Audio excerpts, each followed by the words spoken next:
Good morning, good afternoon, wherever you are in the world right now. I hope you're safe and healthy. My name is Randy Bell, and I'm the director of the Atlantic Council Global Energy Center. It is my pleasure to welcome you to the second iteration of EnergySource Innovation Stream. Thank you, Claude Letourneau from Savante, for being our guinea pig for our first program last week. For those of you who did not see that, it was fascinating, and you can watch that presentation on the Atlantic Council YouTube page. Here at Innovation Stream, we aim to highlight new energy technologies with the potential to reshape the global energy system through discussions with companies and individuals working diligently to bring those innovations to market at scale.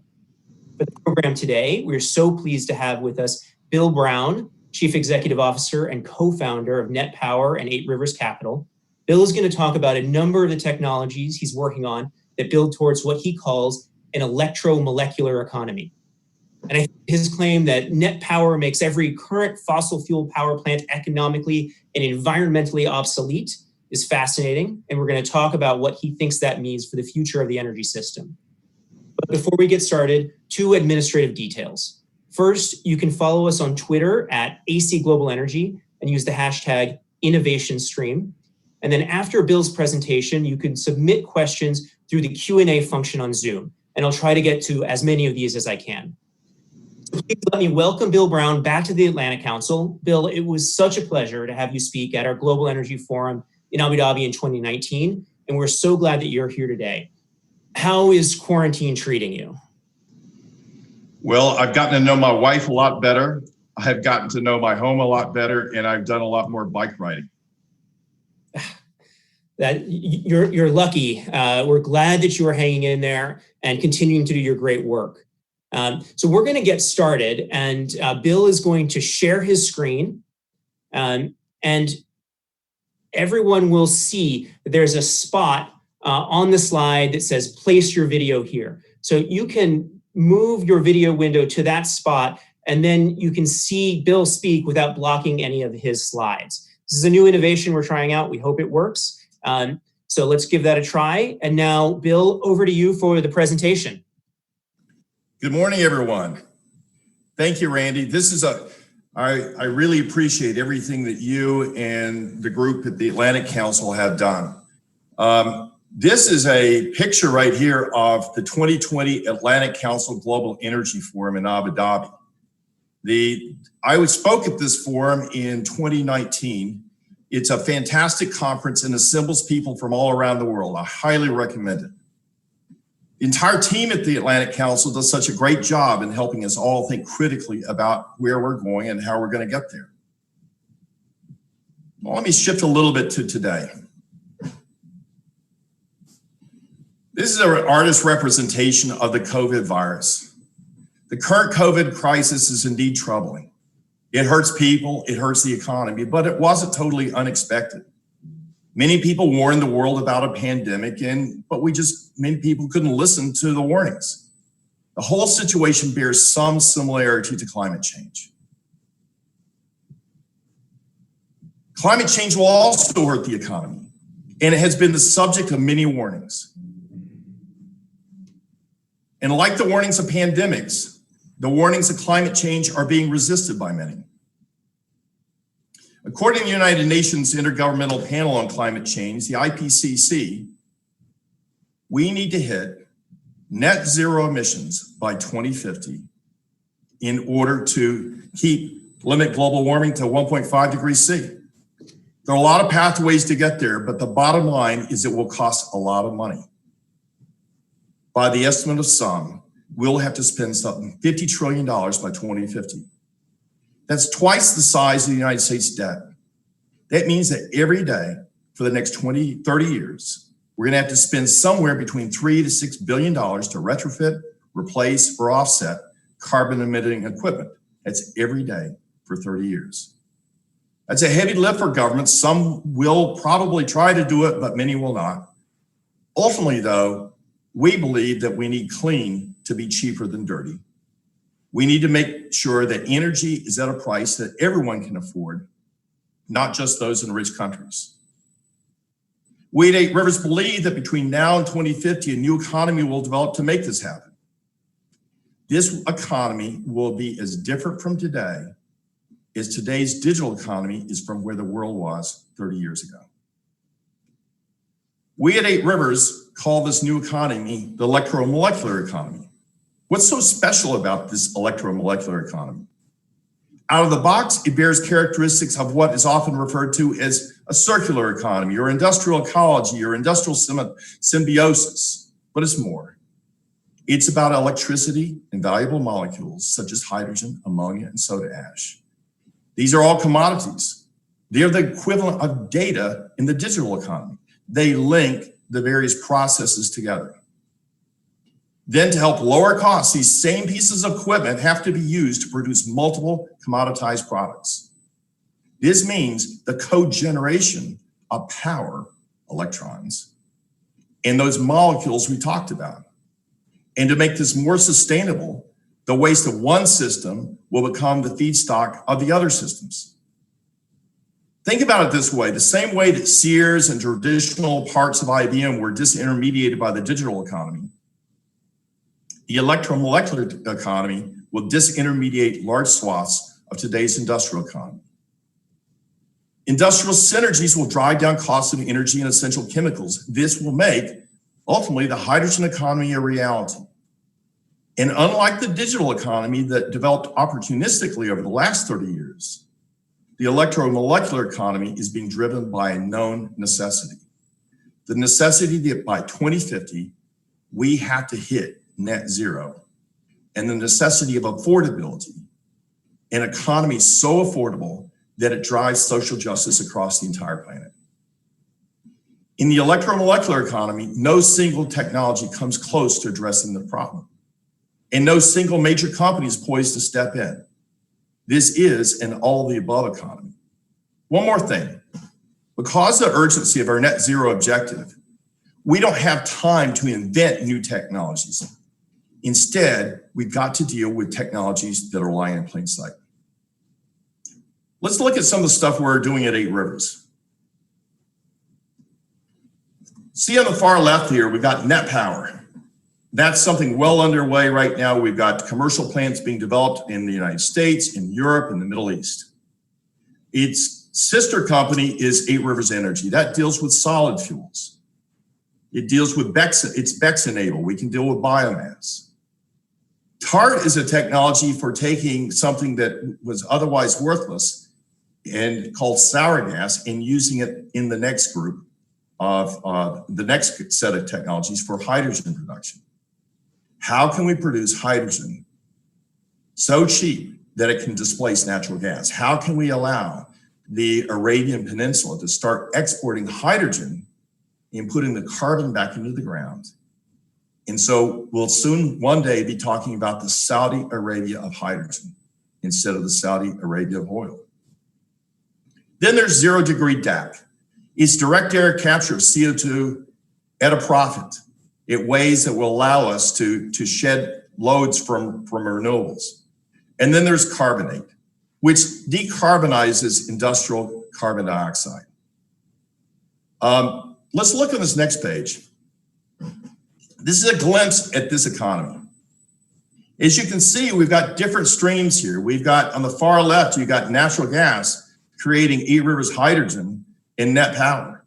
Net power produces electricity and also produces carbon dioxide. That carbon dioxide can be used for all sorts of purposes. And ultimately, on the far right, you can see it can be sequestered or used in building materials or carbon nanotubes and the like. Then there's limestone, one of the most ubiquitous compounds on Earth. That can be used, that's normally used by cement plants and steel plants. And it's the source of a large amount of greenhouse gas emissions simply because that CaCO3, when you heat it up, releases CO2 and it gets released into the atmosphere. The resulting product though, quicklime, calcium oxide, can be used for a lot of really good stuff. Obviously it's used in steel and cement, but it can also be used in coal ash remediation.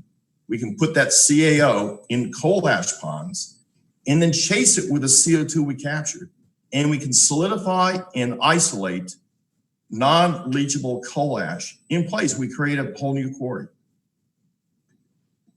And you can loop it, you can go back to limestone. It will absorb, CaO will also absorb CO2. It goes back to limestone. CO2 can also, in the hydrogen economy, let's look at the top line up here. We've got 8 Rivers Hydrogen. We'll use natural gas to produce hydrogen. It's the cheapest hydrogen on earth. It's well below $1 a kilogram. It can actually, with the TARP process, we can get it down to 35 cents a kilogram, which is the equivalent of $2.85 a million BTU. It becomes an economic substitute for natural gas. Now, for the hydrogen economy to happen, we always knew that it had to have 3 things. It had to be cheap, clean, and transportable. Well, interestingly enough, if you add CO2 to hydrogen, you make methanol, which is easily transported. The Chinese have developed a lot of catalysts to break methanol back down to CO2 and hydrogen. So in effect, methanol becomes just a temporary piggyback on top of CO2, or hydrogen becomes a temporary piggyback on CO2, and then the CO2 is released on the far end and perhaps shipped back to the originating end as part of the tanker chain or used for other purposes. Hydrogen economy is an amazing thing. It can power factories, it can power large buildings, it can power automobiles. But this is the nature of this sort of circular economy, the industrial symbiosis that we're thinking about. But none of this works unless it's economic. And that's this page. You can see we've got the total addressable market for each of those technologies. That's the annual total addressable market. 600 billion for the likes of Net Power. 1 trillion for the likes of 8 Rivers Energy. 1 trillion for TART. Right now, it's only 130 billion for hydrogen in the Poakai project. DAC Electric is only 100 billion. Carbonate's bigger. The bottom 3 markets will get bigger. The levered IRR on all these things is economic. So in a nutshell, that's what we're up to at 8 Rivers in putting together the electro-molecular economy.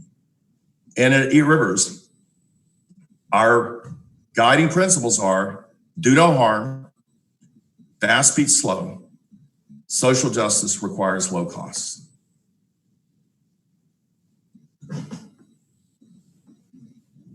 Bill, thank you so much. If you can turn off your screen share. Great. So reminder, everyone in the audience, use the Q&A function to ask questions for Bill. I'm going to get started with a big picture question. I have 2. So first, what set you on this path to almost reimagine the entire economy as we know it, to make it more sustainable, but also it's a very different path than than you think of when you think of traditional decarbonization pathways where you focus on renewables, nuclear, hydro, et cetera. What brought you along this road? Well, before doing what I'm doing today, I used to work in finance. And there's a whole part of me that is a contrarian. I believe that when everyone's focused on where the puck is, that I should try to figure out where it might be or where it is not. And so you hear a lot of people talk about all of the above. At 8 Rivers, we focus on rest of the above. Let's face it, renewables have a lot of fantastic sponsors, have a lot of momentum. There's wind in those sails. Nuclear has had a couple of stumbles, but there's wind in those sails. There's a lot of money being put into nuclear. But we started focusing on the rest of the above, and we didn't, it wasn't a vision thing. I wish you could say I woke up one morning and had this vision, but it was bit by bit, we started looking at what technologies were in plain sight. I mean, we were learning from what we were doing. So one of the first things we learned that if you invent a new piece of equipment, that's going to take 5 years to commercialize. So instead, we need to focus on things that are sitting in plain sight. So bit by bit, we put it together. For instance, our getting into hydrogens was simply because one turbine manufacturer was so focused on their own turbine, their brand new turbine that they spent a few $1 billion to develop. We said, all right, let's fix their turbine. Let's make their turbine clean. How do we make it clean? And of course, they're focused on hydrogen, but they weren't focused on making hydrogen cheap enough. And then when people were talking about DAC, a lot of people knew the economics of DAC would be challenging. And I said, let's take the 8 Rivers team and take all of our experience in net power and the other work that we're doing and apply it to DAC so that we can engineer it in a more robust way. Got it. Okay. Hard question before I go to the audience here, which I already have 12 open questions. So we've got a very engaged group. What do you say to critics of carbon capture and these types of technologies who say that you might be creating moral hazard, that you're taking investment away from other clean energy sources, that you're empowering the fossil fuel industry, or people who would criticize it from an environmental justice perspective, saying that it's really low-income areas that are impacted adversely from hydrocarbon production, and you're enabling that. How do you respond to those types of criticisms? Well, there are a lot of questions in there. Let's go back to that last point, and that is social justice. The most important thing we have is we need to create low-cost energy for the entire planet, not just a bunch of rich people who want to put, who are willing and capable of paying for more expensive energy. Second, we've got to, and that has to happen everywhere in the world. We have to meet the world where they are. If China is going to do, and India are going to do coal, we got to deal with that. We can't just sit here and just preach to them and tell them that they should change. We've got to make their technologies cleaner and cheaper. The only way they're going to move is that if the alternative is cheaper than what they have. And finally, getting back to the first point, the problem is not CO2. The problem is CO2 in the air. It's just in the wrong place. And so we had this waste issue throughout our entire economy, and we deal with our entire economy. But just because we deal with it bit by bit, it goes through recycling, and that's the whole benefit of this industrial synergies that we want to create, where the waste of one product becomes the feedstock of another. Ultimately, think about it. Go way back. People never thought that 30 years ago, before the digital economy got created, people thought that computers belonged inside of corporate walls. They did not appreciate the network. And once you brought the cost of computing down, once you made the cost of a PC dirt cheap, the world changed. Once you make the cost of CO2 capture dirt cheap, in the case of net power, we capture CO2 at $2 to $4 a ton. Once you make the cost of capture of CO2 so cheap, you never, ever want to throw it away. Thank you, Bill. You've obviously thought about that a lot, and probably gotten that question before. I want to go to a question from our audience online, from Barbara Berger, who asks where you are in development and scale on the various projects you outlined. The net power, we're in the process of negotiating commercial deals all over the place. And so we've gone dark on net power simply because we're in those negotiations in different places. In terms of the carbonate process, we're working on 3 of those right now. We're in negotiations on those. That's off-the-shelf ready product. In terms of 8 Rivers hydrogen, the hydrogen economy is not yet upon us. However, we're working on actually an improvement, a process improvement, where we'll have line of sight, even with $2.85 gas, of cutting the cost of hydrogen down to 70 cents a kilo. So that process improvement, because we've got a major process improvement underway for hydrogen, we've paused that to implement that improvement.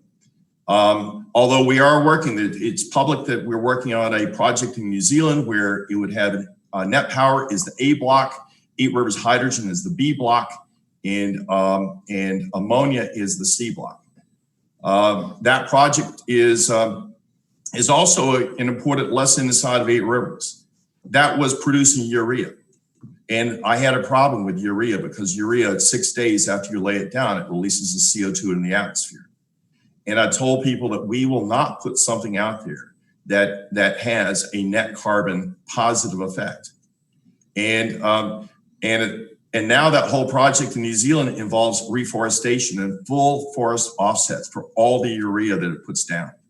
We've got, in terms of the 0-degree DAC process, those are large plants. Those are chloralkali process plants. And so those are things that require a lot more work, a lot more budget to do.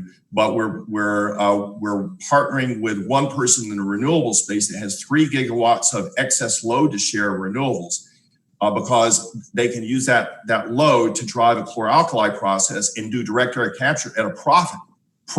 You don't even have to do LCFS. Profit. Right. So each one of those things is pretty far along. It's yeah. Thanks, Barbara. Thanks for the question. Yeah, that's a good question, and it ties into a question, and you've partly answered a question from Igor Mitrok. I'm going to get this. I'm butchering your name, Igor Mitrokstuk. And he asks, if this is so easy, why doesn't every country follow suit? And I think you've touched on that because you said that there are a lot of projects that are going. But maybe you can just say how many different countries are you developing projects in right now?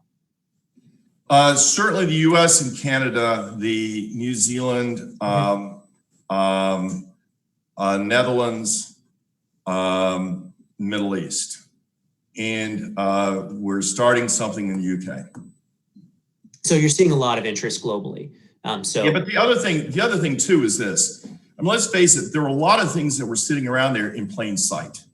I mean, the printing press was in plain sight, and you know, it's so obvious in retrospect. The iPhone. I mean, if someone came into the office of BlackBerry or Research in Motion and said, "Hey, I got this great idea.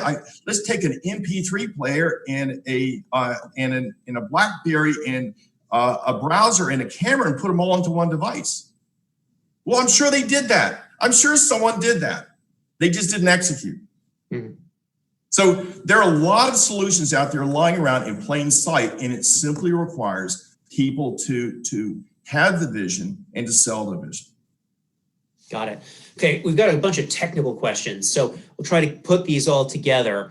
So first of all, what is the yield loss from Rachel? What is the yield loss associated with conversion to methanol and then back? The yield, that right now, that depends on the catalyst, but if Rachel wants to write me, we can get into that more deeply, but we will. She's right. There's a round trip loss on these things. And it adds to, it's a mix. You have to balance that versus the cost of either liquefying hydrogen for transport or using ammonia instead of hydrogen. And so all these things are going to the trade-off. Yeah. But please write me. Rachel, you've been directed to write Bill directly, so please go do so. We've got another question, technical. Actually, you just started touching on it, but why methanol as the hydrogen carrier? Why not liquid hydrogen or ammonia or other options?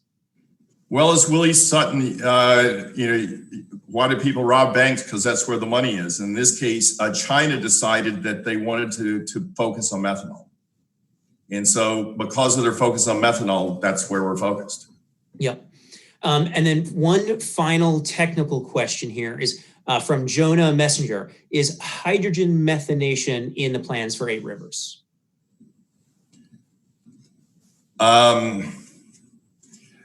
We don't comment on things that we're not publicized about, but thank you for the comment. Got it.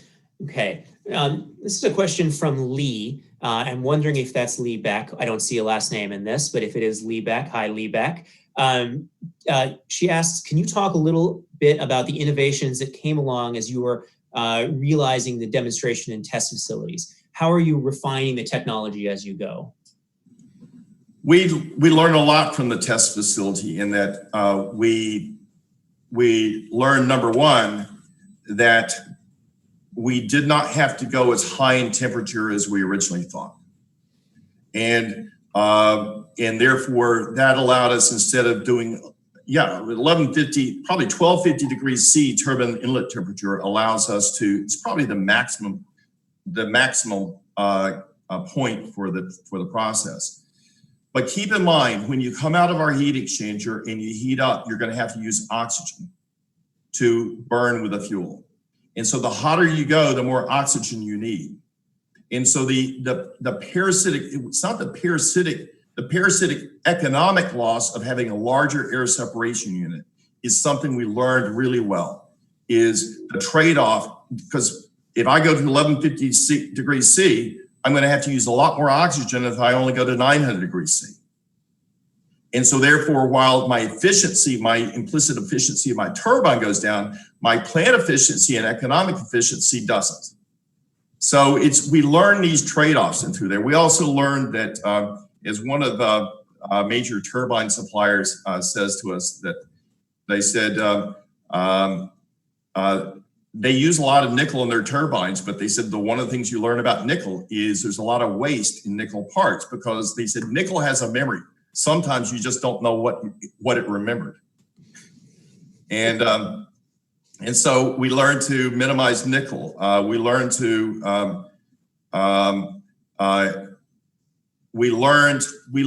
little things like don't put the wire rack on the same side as the pipe rack, so you can actually save construction time. But yeah, we learned a lot of things.